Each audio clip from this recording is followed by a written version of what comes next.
building over there, so. 1990. How does the community come back from something like this? How do you rally together? You just come together and pray. That's pretty much it, and pray for the families that had it happen and be there for them, because they're the ones that are actually super affected by it. So. And there is going to be an impact for that small community. Again, this is Tuscarawas County. Tuscarawas Valley School District is the impact, and the high school there. We see cameras setting up. We anticipate some sort of an update this afternoon from the Ohio State Highway Patrol, as well as perhaps the governor. We'll see if the governor does make a return for the next news conference. We don't have an exact time as of yet, but we were told as media members to stick to this area. We do know for those students, the students that you saw get on that bus, they were taken to what's being called a reunification center somewhere in Licking County. They have kept that location quiet. We completely understand. That's where parents who made the about hour drive from Tuscarawas County down to Licking County could meet and be reunified with their students. Again, there are some students who were taken there. There were obviously some that were taken to the hospital, but the fact that there has to be a reunification center, that just goes to show the trauma, the level that's going to be involved. If you're one of those students getting on that bus and you know that it's your friends who had to be taken to the hospital, this is going to be a lengthy journey for those high school students.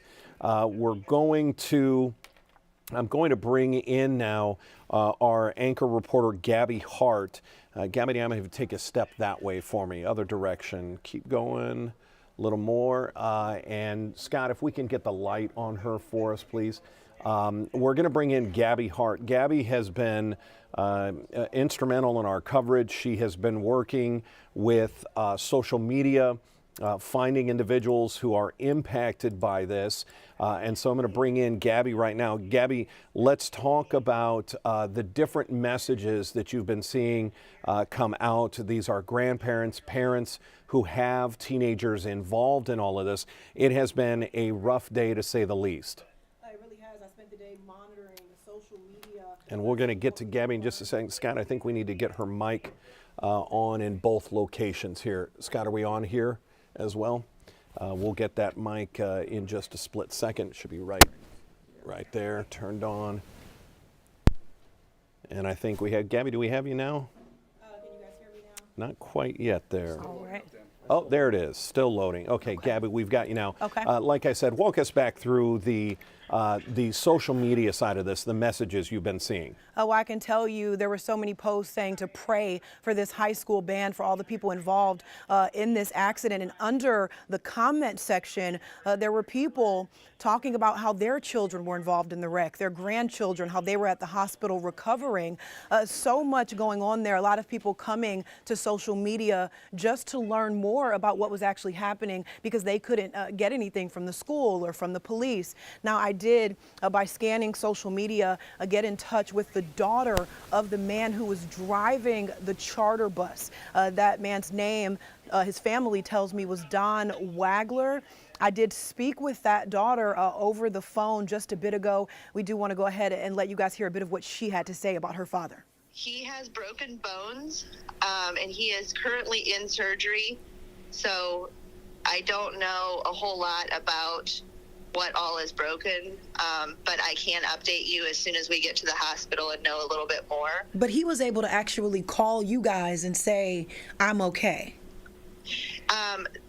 Just like when he was in pre-op, ready to go in for surgery, somebody did give him a phone that he could call my mom and talk to her for just a minute, but he was obviously medicated. He was pretty groggy. Did he say anything about what could have caused this terrible wreck?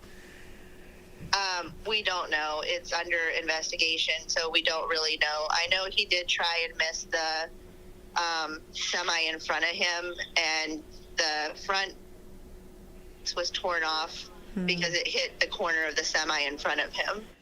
Yeah, you can imagine getting that call.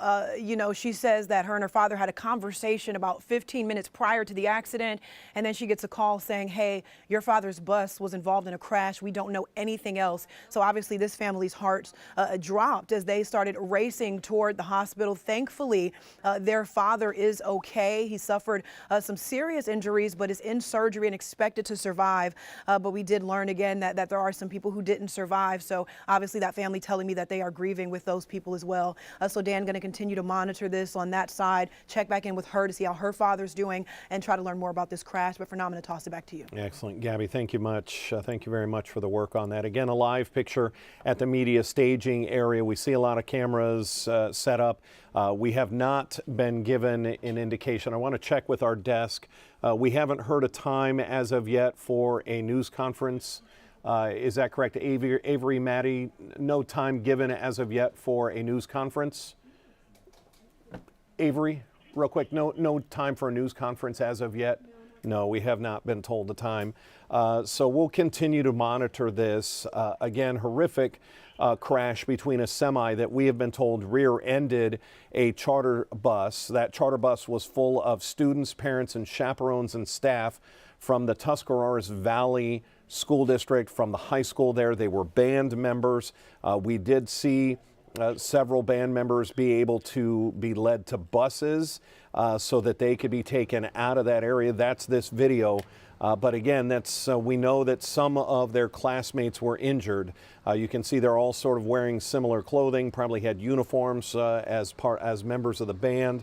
And again, they were headed to the Ohio School Board Association conference, the Capitol Conference being held in Columbus. So they were just outside of Columbus, nearly reaching their destination when this accident occurred.